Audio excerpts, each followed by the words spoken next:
నమస్తే.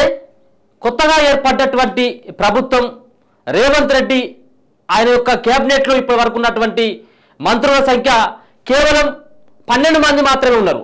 అంటే ఒక సంబంధించినటువంటి ఆ మంత్రివర్గంలో 18 మంది వరకు కూడా మంత్రులు నియమించుకున్నటువంటి అవకాశం రాష్ట్ర సర్కార్కు ఉన్నటువంటి పరిస్థితి. అయితే ఇదే నేపథ్యంలో రేవంత్ రెడ్డి మొదటిగా ఏర్పడ్డటువంటి ప్రభుత్వంలో మొదటిసారిగా 12 మందితో కొత్త మంత్రివర్గాన్ని ఏర్పాటు చేయడం జరిగింది. ఈ కొత్త మంత్రివర్గంలో ఉన్నటువంటి వాళ్ళ యొక్క పేర్లు, మరో పక్కన అదే సంబంధించినటువంటి జిల్లాలకు సంబంధించినటువంటి వ్యక్తులను నియమించుకోవడం జరిగింది. ఏ వ్యక్తులకు అవకాశం ఇవ్వడం జరిగింది, ఏ పరమైనటువంటి సామాజిక పరమైనటువంటి అంశాలను కుల సమీకరణలను దృష్టిలో ఉంచుకొని ఉన్నటువంటి 12 మందికి ఎవరెవరికి అవకాశాలు ఇచ్చినాయో మనందరికీ తెలుసు. అయితే ఇదే సందర్భంలో మిగిలినటువంటి 6 మంత్రులని ఇంకా ఆరుగురిని సైతం కొత్తగా మంత్రివర్గంలోకి తీసుకునేటువంటి వెసులుబాటు రేవంత్ రెడ్డికి ఉంది. అయితే ఇదే సందర్భంలో కొత్తగా మరి ఏ సంబంధించినటువంటి వర్గాల నుంచి ఏ సంబంధించినటువంటి అభ్యర్థులని మరి ఎమ్మెల్సీలను తీసుకుంటాడా, ఇంతకుముందు గెలిచినటువంటి వాళ్ళకి సీనియర్లు పార్టీలో ఉన్నటువంటి సీనియర్లకి అవకాశం ఇస్తాడా, లేకపోతుంటే రానటువంటి జిల్లాలు అంటే మంత్రివర్గంలో ఇప్పటి వరకు వాళ్లకు స్థానం కల్పించినటువంటి జిల్లాల్లో ఉన్నటువంటి నేతలకు అవకాశం కల్పిస్తారన్నటువంటి వాటిపైన ఒకసారి చర్చించేటువంటి ప్రయత్నం చేద్దాం. ముఖ్యంగా మొదటిగా తీసుకున్నటువంటి మంత్రుల సంఖ్య కేవలం 12 మంది మాత్రమే. దాంట్లో భాగంగా ఉన్నటువంటి ఉమ్మడి జిల్లాలు 10 జిల్లాలు ఏవైతే ఉన్నాయో తెలంగాణలో 10 జిల్లాల్లో కేవలం 6 జిల్లాల నుంచి సంబంధించినటువంటి వ్యక్తులకు మాత్రమే మొదటిసారి ప్రాధాన్యత ఇవ్వడం జరిగింది రేవంత్ రెడ్డి. దాంట్లో భాగంగా చూసుకున్నట్టయితే ముఖ్యంగా మనం ముందుగా చెప్పుకోవాల్సింది ఖమ్మం జిల్లాలో 3కి ఇప్పటికే మంత్రి పదవులు ఇవ్వడం జరిగింది. దానిలో భాగంగా డిప్యూటీ సీఎం పదవిని బట్టి విక్రమార్క, మరో పక్కన తుమ్మల నాగేశ్వరరావు వ్యవసాయ శాఖ, మరో పక్కన పొంగులేటి శ్రీనివాసరెడ్డికి రెవెన్యూ శాఖ అప్పగించడం జరిగింది. ఖమ్మంలో అందరికంటే ఎక్కువగా మంత్రివర్గంలో ఉన్నటువంటి వ్యక్తులు ఖమ్మం జిల్లాకు సంబంధించినటువంటి వ్యక్తులుగానే చెప్పుకోవచ్చు. దాంట్లో బట్టి విక్రమార్క, తుమ్మల నాగేశ్వరరావు, మరో పక్కన పొంగులేటి శ్రీనివాసరెడ్డి. ఇక ఇంకొక పక్కన నల్లగొండ జిల్లాకు వచ్చినట్టయితే నల్లగొండ జిల్లాలో ఇద్దరికి అవకాశం ఇవ్వడం జరిగింది. ఈ ఇద్దరు సైతం కూడా మరి రెడ్డి సామాజిక వర్గానికి చెందినటువంటి వ్యక్తులే. ఉత్తమ్ కుమార్ రెడ్డి, మరో పక్కన కోమటిరెడ్డి వెంకటరెడ్డి, ఈ ఇద్దరు వ్యక్తులకు అవకాశం కల్పించడం జరిగింది. ఇంకొక పక్కన వరంగల్ జిల్లా నుంచి కూడా ఇద్దరు వ్యక్తులకు వాళ్ళు మంత్రివర్గంలో తీసుకోవడం జరిగింది. ఒకరేమో బీసీలు, మరొకరేమో ఎస్టీ సామాజిక వర్గానికి చెందినటువంటి ధనసరి సీతక్కకి అవకాశం కల్పించడం జరిగింది.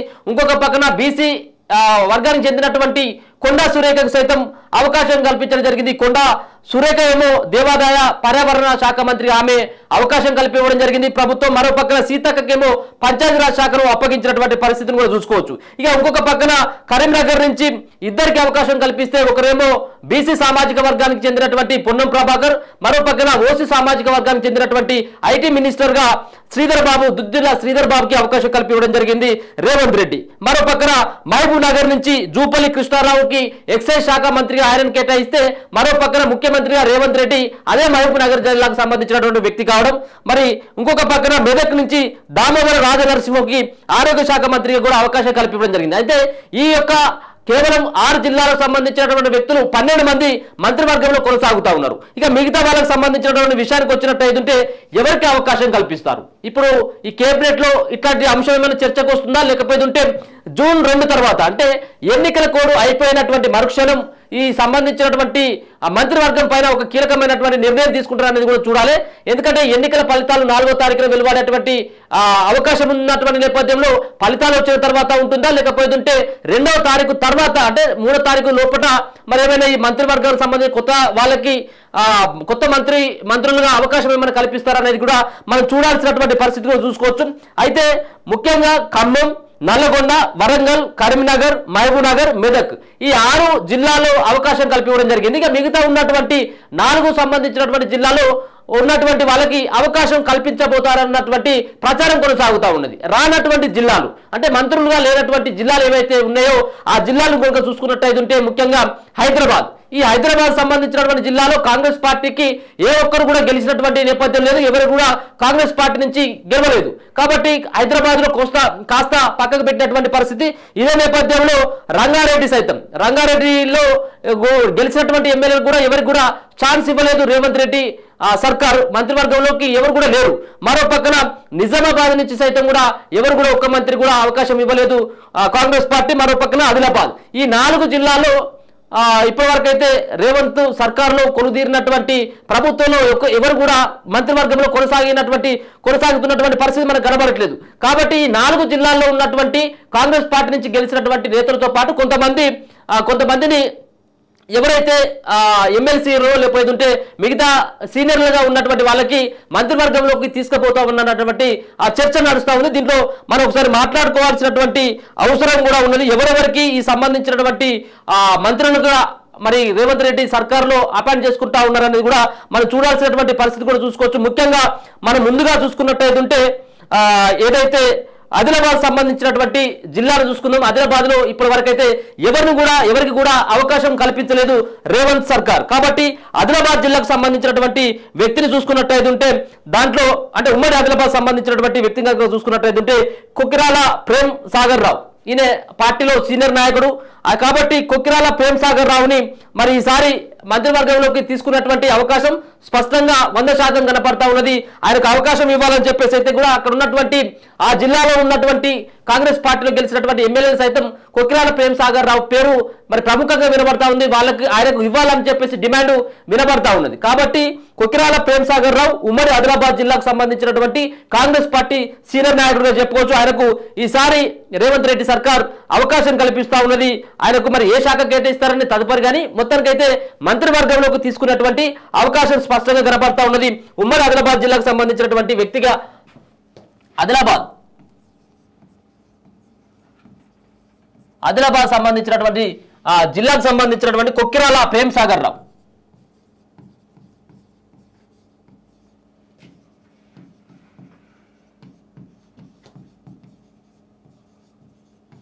కొక్కిరాల ప్రేమ్ సాగర్ రావుకి ఈసారి అవకాశం కల్పించేటువంటి ఖచ్చితంగా ఇది వచ్చేటువంటి ఆస్కారం అయితే కనపడతా ఉన్నది. కొక్కిరాల ప్రేమ్ సాగర్ రావుతో పాటు మరొక పక్కన ఏదైతే నిజామాబాద్ జిల్లాకు సంబంధించినటువంటి దాన్ని కూడా మనం చూసుకున్నటువంటి ప్రయత్నం చేద్దాం. నిజామాబాద్ లో ఇప్పటి వరకు కూడా అక్కడ మరి ఎవరు కూడా కాంగ్రెస్ పార్టీ ఇవ్వలేదు. కాంగ్రెస్ పార్టీలో ఈ నిజామాబాద్ జిల్లా నుంచి మరొక వ్యక్తి పేరు ప్రముఖంగా వినపడతా ఉన్నది. ఆయనే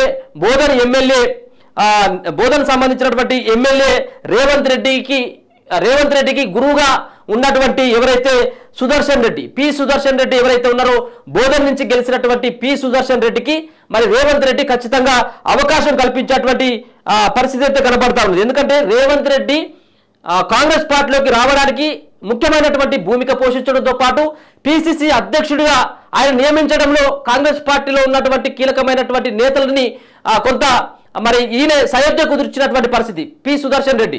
కాబట్టి పి సుదర్శన్ రెడ్డికి ఈసారి ఖచ్చితంగా అవకాశం లభిస్తుందనేది అయితే తెలుస్తా ఉంది. ప్రేమ్ సాగర్ రావు మరో పక్కన ఉమ్మడి నిజామాబాద్ నుంచి ఆదిలాబాద్ నుంచి కొక్కిరాల ప్రేమ్ సాగర్ రావు ఓసీ, ఇప్పుడున్నటువంటి పి జనార్దన్ రెడ్డి నిజామాబాద్లో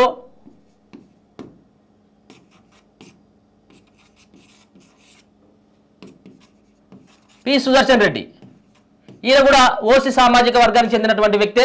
ఈ నిజామాబాద్ నుంచి పి సుదర్శన్ రెడ్డికి అవకాశం కల్పించబోతోంది. ఎందుకంటే రేవంత్ రెడ్డికి అత్యంత సన్నిహితుడు, పార్టీలో సీనియర్ అయినటువంటి నేతగా పేరున్నటువంటి బోధన ఎమ్మెల్యే సుదర్శన్ రెడ్డికి మరి ఖచ్చితంగా అవకాశం లభించేటువంటి పరిస్థితి అయితే కనబడతా ఉన్నది. ఇక మరొక పక్కన ముదిరాజు సామాజిక వర్గానికి చెందినటువంటి వ్యక్తి చాలా సందర్భాల్లో చాలా మీటింగ్లో ముదిరాజు సంబంధించినటువంటి కమ్యూనిటీ ఓట్లు రాబట్టుకోవాలన్నా ముదిరాజు కమ్యూనిటీకి సంబంధించినటువంటి వ్యక్తుల యొక్క ఆదరాభిమానాలు పొందాలన్నా కానీ రేవంత్ రెడ్డి ఒక కీలకమైనటువంటి ప్రకటన ప్రతి ఒక్క సభలో బహిరంగ సభలో చెప్పినటువంటి పరిస్థితి మనం చూసుకోవచ్చు.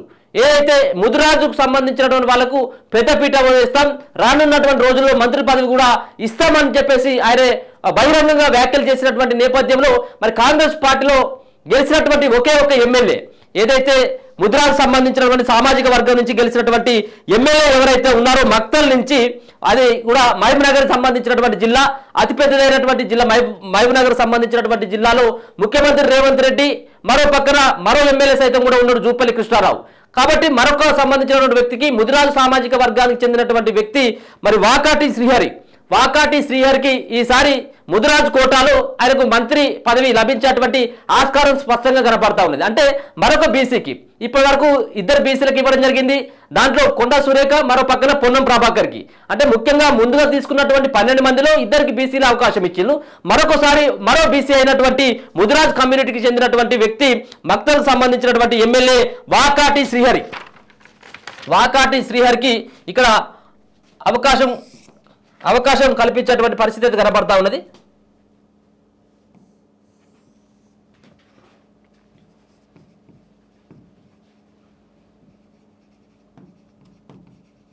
మహబూబ్ నగర్లో వాకాటి శ్రీహరి, ఈయన మక్తల్ ఎమ్మెల్యే, ఈయన బీసీ సామాజిక వర్గానికి చెందినటువంటి వ్యక్తి. కాబట్టి ఖచ్చితంగా ఆయనకు అవకాశం అయితే కనబడతా ఉన్నది.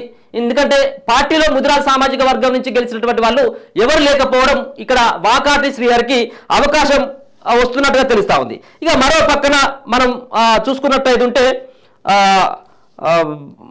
ఏదైతే మహబూబ్నగర్ నుంచి అయిపోయింది, మరో పక్కన రానటువంటి అంటే ముందుగా నిజామాబాద్, తర్వాత ఆదిలాబాద్ సంబంధించినటువంటి దాంట్లో ఆదిలాబాద్ నుంచి ఏమో కొక్కిరాల ప్రేమ్సాగర్ రావుకి అవకాశం కల్పించింది ఆదిలాబాద్ నుంచి. మరో పక్కన నిజామాబాద్ నుంచి సుదర్శన్ రెడ్డి, మరొక పక్కన ఉమ్మడి మహబూబ్నగర్ జిల్లాకు రేవంత్ రెడ్డి సొంత జిల్లా అయినటువంటి ఉమ్మడి మహబూబ్నగర్ లో ఇప్పుడు ఉన్నటువంటి వాకాటి శ్రీహరికి అవకాశం కల్పించేటువంటి పరిస్థితి కనబడతా ఉన్నది. ఇక మరొక పక్కన రంగారెడ్డి సైతం, అంటే రంగారెడ్డిలో కూడా ఇప్పటి వరకు ఎవరికి కూడా అవకాశం కల్పించలేదు. ఇక్కడ రంగారెడ్డి నుంచి ఎవరికి అవకాశం కల్పిస్తారనేది కూడా కొంచెం చర్చ నడుస్తూ ఉంది. దీంట్లో ప్రముఖంగా 2 పేర్లు వినబడతా ఉన్నాయి రంగారెడ్డి నుంచి. మరి 2 పేర్లలో భాగంగా చూసుకున్నట్టయితే ఉంటే 2 కూడా ఓసీ సామాజిక వర్గానికి చెందినటువంటి వ్యక్తులే. మరొక పక్కన ఎవరైతే రామ్మోహన్ రెడ్డి, ఈయన పరిగి ఎమ్మెల్యే,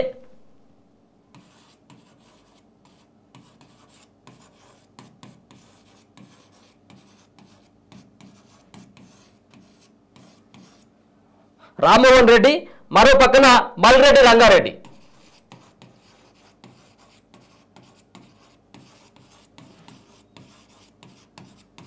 వీళ్ళు కూడా ఓసీ సామాజిక వర్గం, ఓసీ. ఇక్కడేమో ఈయన ఇబ్రహీంపట్నం సంబంధించినటువంటి ఎమ్మెల్యే. ఇబ్రహీంపట్నం సంబంధించినటువంటి ఎమ్మెల్యే. ఇద్దరిలో ఖచ్చితంగా అవకాశం వీళ్ళిద్దరికే ఉంది. దాంట్లో ఎక్కువగా వినపడుతున్నటువంటి పేరు మల్రెడ్డి రంగారెడ్డి యొక్క పేరే ప్రముఖంగా వినపడతా ఉన్నది. ఈయనకు కూడా మంత్రి పదవి వచ్చేటువంటి ఆస్కారం కనబడతా ఉన్నది. అంటే ఇప్పటి వరకు ఉన్నటువంటి దాంట్లో 6 సంబంధించినటువంటి మంత్రివర్గంలోకి 6 తీసుకున్నటువంటి అవకాశం ఉంటే ఇప్పటికే ఆల్రెడీ 4 అయిపోయినాయి. ఇంకొక 5వ వ్యక్తికి సంబంధించినటువంటి విషయానికి వచ్చినట్టయితే ఉంటే ఇది ప్రముఖంగా 2 మధ్యలో కూడా పేరు ఉన్నటువంటి ఆస్కారం కనబడతా ఉంది.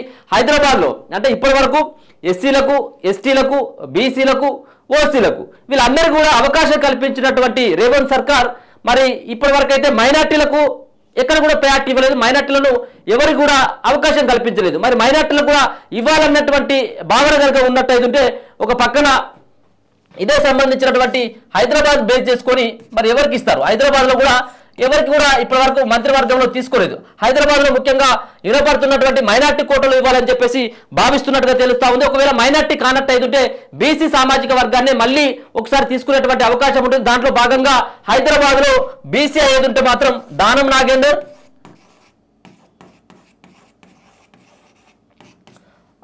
దాంతో పాటు ఉన్నటువంటి ఎవరైతే ఆయనను ప్రభుత్వ సలహాదారుగా నియమించుకున్నటువంటి షబ్బీర్ అలీ పేరు బయటకు వస్తూ ఉంది. షబ్బీర్ అలీ. ఇంకొక పక్కన ఏదైతే మొన్న గవర్నర్ కోటాలో ఎమ్మెల్సీగా మరి ఆయనను అపాయింట్ చేసినటువంటి కొంత నియమించేటువంటి ప్రయత్నం చేసినటువంటి మీర్ అమీర్ అలీ.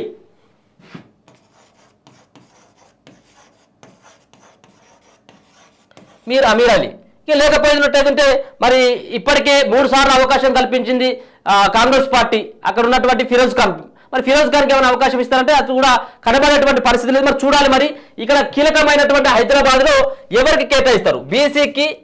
మరి బీసీకి కేటాయించినట్టు అయితే ఉంటే మరి ఇక్కడ ఉన్నటువంటి మైనార్టీలు కూడా మంత్రివర్గంలో ఉండాలని చెప్పేసి మైనార్టీ సామాజిక వర్గం అంతా కూడా ఒక పక్కన కాంగ్రెస్ పార్టీ వైపే నడిచినట్టుగా స్పష్టంగా కనబడుతుంది. మొన్న జరిగినటువంటి ఎన్నికల్లో స్పష్టంగా కాంగ్రెస్ పార్టీ వైపే ఏది జరిగినటువంటి ఎంపీ ఎలక్షన్స్ లో ముస్లింలందరూ కూడా కాంగ్రెస్ పార్టీ వైపు నడిచిందనేది. మరో పక్కన తెలంగాణలో కాంగ్రెస్ పార్టీ ఓట్లన్నీ కూడా అక్కడ కాంగ్రెస్ పార్టీకి ముస్లింల ఓట్లన్నీ కూడా పడ్డాయి. మన జరిగినటువంటి అసెంబ్లీ ఎన్నికలు అనేది కూడా కొంత ప్రచారం జరిగింది. కాబట్టి ఇప్పుడున్నటువంటి ప్రభుత్వం ముస్లింలకు పెద్దపీట వేయాలన్నటువంటి భావనతో ఉన్నటువంటి సందర్భం. కాబట్టి ఇప్పుడున్నటువంటి మరి ఈ యొక్క హైదరాబాద్ సంబంధించిన బేస్ చేసుకొని ఇక్కడ ఎవరికి అవకాశం ఇస్తాడు, మరి పార్టీలో చేయడంలో దానం నాగేందర్ సైతం కూడా ఆయనకు రేవంత్ రెడ్డి కీలకమైనటువంటి ఆఫర్ చేసినట్టుగా తెలుస్తా ఉంది. ఆయన మంత్రివర్గంలోకి తీసుకుంటామన్నటువంటి హామీ ఇచ్చినట్టుగా తెలుస్తా ఉంది. మరి ఎవరికి ఇస్తారనేది కూడా మనం చూడాల్సినటువంటి అంశం. ఈ 4 అయితే క్లియర్ కట్ గా ఉన్నాయి. ఆదిలాబాద్ తో పాటు నిజామాబాద్, మహబూబ్ నగర్, రంగారెడ్డి. దీంట్లో కొంత క్లారిటీ ఉన్నప్పుడు కూడా హైదరాబాద్ లో 3-4 పేర్లు అయితే ప్రముఖంగా వినబడుతున్నటువంటి పరిస్థితి. దీనిలో చూడాలి మరి బీసీ వర్గాలకు ఇస్తారా లేకపోతే ఎవరికి ఇస్తారనేది కూడా చూడాల్సినటువంటి అంశంగా చెప్పుకోవచ్చు. ఇక మరొక పక్కన మిగిలిన ఉన్నటువంటి ఒకే ఒక సంబంధించినటువంటి ఏదైతే ఉందో ఇప్పటివరకు అయితే 5 అయిపోయినాయి. ఇక 6వ సంబంధించినటువంటి దానికి వచ్చినట్టు అయితే ఉంటే దీంట్లో కీలకమైనటువంటి పేరు 6వ సంబంధించినటువంటి దాంట్లో ఏదైతే చాలా సందర్భాల్లో రేవంత్ రెడ్డి అనుచరుడిగా పేరున్నది. అంతేకాకుండా రేవంత్ రెడ్డిని ఎవరైనా ముఖ్యమంత్రిని ఎవరైనా అన్నట్టు అయితే ఉంటే ఖచ్చితంగా దానిపైన తిప్పికొట్టేటువంటి ప్రయత్నం చేయడంలో కీలకమైనటువంటి భూమిక పోషిస్తున్నటువంటి అద్దంకి దయాకర్. మరి అద్దంకి దయాకర్ పేరు ప్రధానంగా వినపడతా ఉన్నది. చాలా సందర్భాల్లో రేవంత్ రెడ్డి సైతం తాను బహిరంగ సభలో చెప్పినటువంటి అంశం అద్దంకి దయాకర్ పేరు. నేను తనకు తగ్గటువంటి పదవి ఇస్తా అని చెప్పేసి చాలా సందర్భాలు చెప్పినటువంటి పరిస్థితి చూసుకోవచ్చు. కాబట్టి ఖచ్చితంగా ఈసారి రానున్నటువంటి ఈ కొత్త మంత్రివర్గంలో అద్దంకి దయాకర్ను చూడబోతున్నాం అనేది కూడా తెలుస్తా ఉంది. చూడాలి మరి అద్దంకి దయాకర్కి బ్లండర్ అయినటువంటి మిస్టేక్ ఏంటి ఉంటుందంటే ఒక పక్కన ఇప్పటికే మాల సామాజిక వర్గానికి చెందినటువంటి వ్యక్తులకే పోయినసారి ఏదైతే ఎంపీ ఎలక్షన్స్ లో మాల సామాజిక వర్గానికే కాంగ్రెస్ పార్టీ పెద్దపీట వేసిందన్నటువంటి భావన ఉన్నది.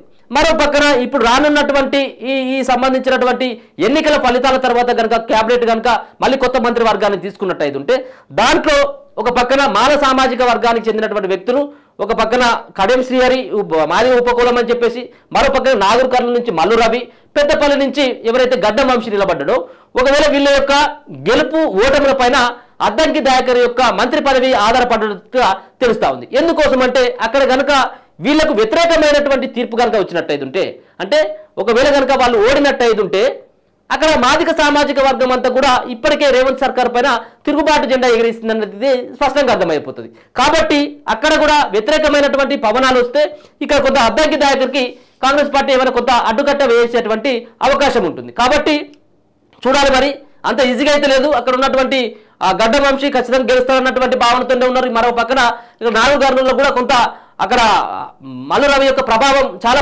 పడ్డది. అక్కడ కాంగ్రెస్ పార్టీకి కొంత గెలిచేటువంటి అవకాశాలు కనబడతా ఉన్నాయి. ఇక వరంగల్ సంబంధించినటువంటి దాంట్లో కూడా అంటే ఎక్కడైతే మాదిక సామాజిక వర్గం వ్యతిరేకంగా ఉందా లేదా అనేది ఈ ఎన్నికల ఫలితాల తర్వాత తెలుస్తుంది. కాబట్టి ఈ మాల సామాజిక వర్గానికి చెందినటువంటి అద్దంకి దయాకర్కి కొంత సస్పెండ్ అయినటువంటి వాతావరణం కనబడతా ఉంది. ఖచ్చితంగా కూడా కాంగ్రెస్ పార్టీ ముఖ్యంగా రేవంత్ రెడ్డి అద్దంకి దయాకర్కి ఈసారి మంత్రి పదవి ఇవ్వాలని చెప్పేసి పట్టుబడుతున్నట్టుగా తెలుస్తా ఉంది. కాబట్టి ఒక పక్కన అద్దంకి దయాకర్కి సైతం అవకాశం అయితే కనపడతా ఉంది. 100లో 80% అద్దంకి దయాకర్కి ఈసారి మంత్రి పదవి ఖాయం అనేటువంటి భావన వినపడతా ఉన్నది. చూడాలి మరి. దీంతో మనం చూసుకున్నట్టయితే ఈ యొక్క 6 మిగిలినటువంటి 6 సంబంధించినటువంటి దాంట్లో చూసుకున్నట్టయితే ఒక పక్కన ప్రేమ్ సాగర్ రావు నిజామాబాద్ నుంచి సుదర్శన్ రెడ్డి, మహబూబ్ నగర్ నుంచి వాకాటి శ్రీహరి, రంగారెడ్డి నుంచి రామ్మోహన్ రెడ్డి, మల్రెడ్డి రంగారెడ్డి, దానం నాగేందర్ హైదరాబాద్, మరో పక్కన షబ్బీర్ అలీ వీళ్ళందరూ కూడా హైదరాబాద్ నుంచి, అద్దంకి దయాకర్ ఎస్సీ సంబంధించినటువంటి కోటా నుంచి. అంటే దీంట్లో ఈ 6 1, 2, 3 మళ్ళీ ఓసీలకు ఇచ్చేటువంటి కనబడుతుంది. మరో పక్కన బీసీలకు 2 అవకాశాలు కనబడతా ఉన్నాయి. ఒకటైతే కన్ఫర్మ్, అది కూడా వాకాటి శ్రీహరి రూపంలో ఆ ముదిరాజ్ కమ్యూనిటీ చెందినటువంటి వ్యక్తి వాకాటి శ్రీహరి, మరో పక్కన ఇస్తే దానం నాగేందర్. ఇప్పటికి 2 అయిపోయినాయి. ఇప్పటికి బీసీలకు 2 అయిపోయినాయి. ఇప్పుడు ఇస్తే 3 లేకపోతే 4 కూడా అయ్యేటువంటి అవకాశం కనబడుతుంది. ఇక ఇంకొక పక్కన ఇప్పటికే 7 సంబంధించినటువంటి వ్యక్తులు ఈ సంబంధించినటువంటి మంత్రివర్గంలో ఉన్నారు రేవంత్ రెడ్డితో సహా కలిపితే. ఇప్పుడు ఈ 3 కలిపినట్టు అయితే 10 మంది అవుతారు.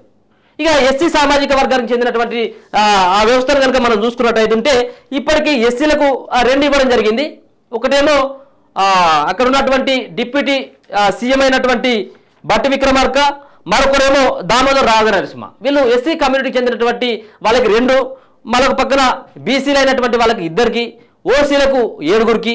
ఇక ఇంకొక పక్కన మనం చూసుకున్నట్టయితే మైనార్టీలకు 0, ఎస్టీలకు 1, ఎవరు సీతక్క. కాబట్టి ఈసారి మైనార్టీలో ఒకరికి ఇవ్వాలని చెప్పేసి భావిస్తున్నట్టుగా తెలుస్తాం. చూడాలి మరి అది కూడా హైదరాబాద్ నగరం నుంచి ముస్లింలకు సంబంధించినటువంటి కోటాలో ఇవ్వాలని చెప్పేసి ప్రయత్నం చేస్తున్నట్టుగా తెలుస్తా ఉంది.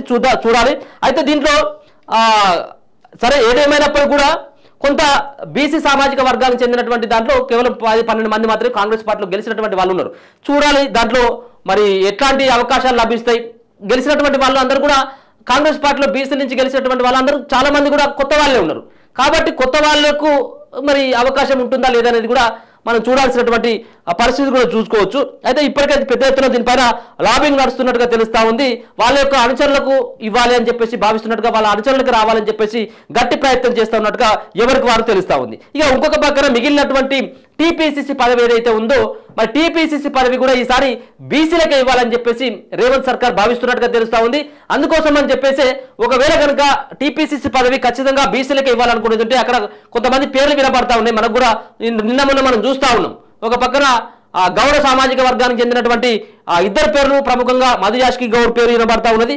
ఇక ఇంకొక పక్కన ఎవరైతే ఎమ్మెల్సీగా ఉన్నటువంటి వ్యక్తి పేరు కూడా ఆయన పేరు వినబడతా ఉన్నది. కాబట్టి చూడాలి మరి మహేష్ కుమార్ గౌడ్ పేరు, మరో పక్కన మధు యాష్కి గౌడ్ పేరు మరి వీళ్ళకే ఉంటుందా లేకపోతే కొత్త వాళ్ళకు కూడా ఛాన్స్ ఇచ్చేటువంటి అవకాశం ఉన్నప్పటికీ బీసీ వర్గాలకే ఇవ్వాలన్నటువంటి భావన ఉన్నది. కాబట్టి బీసీ వర్గాలకు కనుక ఇచ్చినట్టయితే కేవలం ఈసారి వాకాటి శ్రీవారికి ఇచ్చి అది దాంతో 3 బీసీలకు ఇచ్చినట్టయితే దాంట్లో భాగంగా దానం నాగేందర్కు ఇచ్చేటువంటి ఆస్కారం కనపడది. ఇక్కడ ఎవరికి ముస్లింలకు సంబంధించినటువంటి వాళ్ళకి ఇచ్చినట్టు కరెక్ట్ ఈక్వేషన్స్ ఉంటాయి అన్నటువంటి భావన ఉన్నట్టుగా తెలుస్తుంది. చూడాలి మరి ఈ ఒక పక్కన ఉన్నటువంటి నామినేటెడ్ పోస్టులు ఏవైతే ఉన్నాయో నామినేటెడ్ పోస్టులను కూడా అతి తొందరలో ఫిలప్ చేస్తామని చెప్పేసి రేవంత్ సర్కార్ చెప్తా ఉన్నది.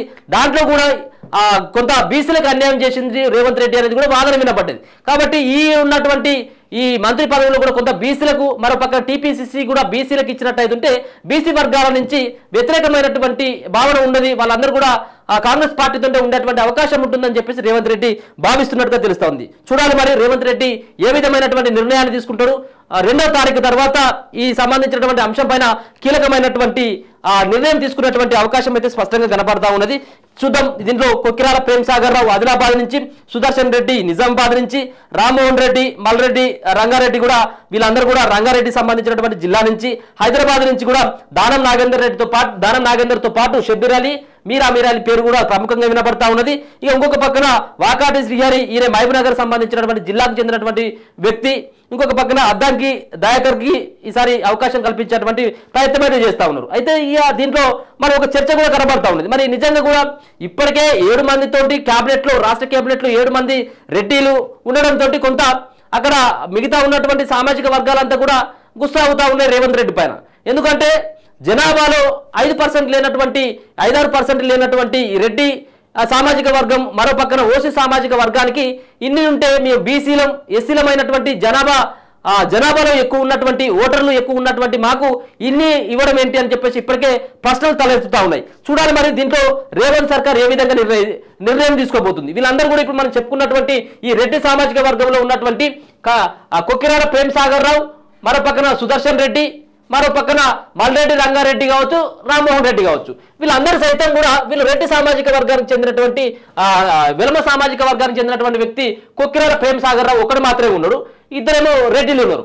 ఇప్పటి వరకు ఎవరైతే దీంట్లో ఉన్నటువంటి వ్యక్తులు ఇంతకుముందు మంత్రివర్గంలో ఉన్నటువంటి వ్యక్తులు 12 మందిలో కేవలం జూపల్లి కృష్ణారావు ఒక్కరు మాత్రమే వెలమ సామాజిక వర్గానికి ఉన్నారు. మిగతా ఉన్నటువంటి 6 సైతం రెడ్డి సామాజిక వర్గానికి ఉన్నారు. కాబట్టి ఇప్పుడు వీళ్ళతో కలుపుకున్నట్టయితే 2 వెలమలకు 8 మంది రెడ్డిలకు మంత్రి పదవులు పొందినటువంటి ప్రయత్నం మంత్రి పదవులు పొందినటువంటి పరిస్థితి ఉంటుంది. ఇక దీని పక్కన ఇది ఒక ఎత్తు అయితే ఇక ఇంకొక పక్కన కూడా పేరు వినపడతా ఉన్నది. రాజగోపాల్ రెడ్డి కూడా నాకు కూడా హోమ్ మినిస్టర్ కావాలని చాలా రోజుల కానీ పట్టుబడతా ఉన్నాడు. ఇక మరి వీటన్నిటి కూడా రెడ్డిలకు ఇచ్చినట్టయితే మిగతా ఉన్నటువంటి సామాజిక వర్గాల పరిస్థితి ఏంటిది?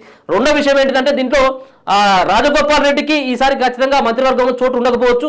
ఎందుకంటే ఒకే కుటుంబం నుంచి ఇద్దరికి అంటే అది అవకాశం లేనటువంటి పరిస్థితి. అది కాంగ్రెస్ పార్టీకి కూడా విరుద్ధంగా ఉండేటువంటి నేపథ్యం కాబట్టి అదే సంబంధించినటువంటి దాంట్లో ఇద్దరికి ఇచ్చినట్టయితే పార్టీ పైన వ్యతిరేకత వచ్చేటువంటి అవకాశం 100% ఉన్నది. కాబట్టి అట్లాంటి డిసిజన్ తీసుకున్నటువంటి సాహసం అక్కడ రేవంత్ రెడ్డి కానీ కాంగ్రెస్ పార్టీ కానీ తీసుకున్నటువంటి ఆస్కారం కనబడతలేదు. కాబట్టి రాజగోపాల్ రెడ్డి పేరు ఉండకపోవచ్చేమో మేబీ. దీంట్లో ఇప్పటికే ఇద్దరికి ఇవ్వడం జరిగింది. రెడ్డి సామాజిక వర్గం నుంచే ఇద్దరికి, ఉత్తమ్ కుమార్ రెడ్డికి ఇవ్వడం జరిగింది, మరొక పక్కన అక్కడ ఉన్నటువంటి కోమటిరెడ్డి వెంకటరెడ్డికి ఇవ్వడం జరిగింది. ఇప్పుడు మనం అద్దంకి దయాకర్ విషయానికి వచ్చినట్టయితే ఆయన కూడా నల్గొండకు సంబంధించినటువంటి వ్యక్తే, కానీ అక్కడ ఎస్సీ కోటాలో ఆయనకు వచ్చేటువంటి ఆస్కారం స్పష్టంగా కనబడతా ఉంది. చూద్దాం మరి 2వ తారీఖు తర్వాత ఎట్లాంటి డిసిజన్ మరి రేవంత్ రెడ్డి సర్కార్ తీసుకుంటుంది, మరో పక్కన ఎట్లాంటి సంబంధించినటువంటి ఈక్వేషన్ వాళ్ళు పరిగణలోకి తీసుకుంటారనేది కూడా చూడాలి. ఇది చూసుకున్నట్టయితే దీంట్లో రెడ్డి సామాజిక వర్గానికి ప్రయారిటీ ఇస్తారా, బీసీ సామాజిక వర్గానికి ప్రయారిటీ ఇస్తారా, రేవంత్ రెడ్డి అనుచరులకు ఇస్తారా, లేకపోతే డిప్యూటీ సీఎం సంబంధించినటువంటి వాళ్లకు అవకాశం కల్పిస్తారనేది కూడా అది రాష్ట్ర కేబినెట్లో మరొకసారి దానిపైన వాళ్ళు చర్చించిన తర్వాత కీలకమైనటువంటి డిసిజన్ తీసుకున్నటువంటి అవకాశం కనబడతా ఉన్నది. రానున్నటువంటి ఇప్పుడు ఎప్పుడో అసెంబ్లీ ఎన్నికలు అయిపోయినాయి, పార్లమెంట్ ఎన్నికలు అయిపోయినాయి, రేపు మాపు ఈ ఎమ్మెల్సీ ఎన్నిక కూడా గ్రాడ్యుయేట్ ఎమ్మెల్సీ ఎన్నిక కూడా రేపు మాపు అయిపోయేటువంటి ఆస్కారం ఉంటుంది. ఇక మిగిలినటువంటి ఏదైతే స్థానిక సంస్థలైనటువంటి ఎన్నికల కంటే ముందే ఈ మంత్రివర్గాన్ని పూర్తి స్థాయిలో వాళ్ళు కొనుగోలు తీరిన తర్వాత స్థానిక అయినటువంటి సంస్థలకు వెళ్తే కొంత లాభపడేటువంటి అవకాశం కనబడుతుందని చెప్పేసి రేవంత్ సర్కార్ భావిస్తున్నట్టుగా తెలుస్తా ఉంది. చూద్దాం మరి ఏమవుతుందన్నటువంటి దీనిపైన 2వ తారీఖు తర్వాత కొంత క్లారిటీ వచ్చేటువంటి ఆస్కారం కనబడుతుంది. ఈ పేర్లు మాత్రం దాదాపుగా 90% కన్ఫర్మ్ అయ్యేటువంటి అవకాశం అయితే స్పష్టంగా కనబడతా ఉంది. చూస్తూనే ఉండండి మన తొలి వెలుగు.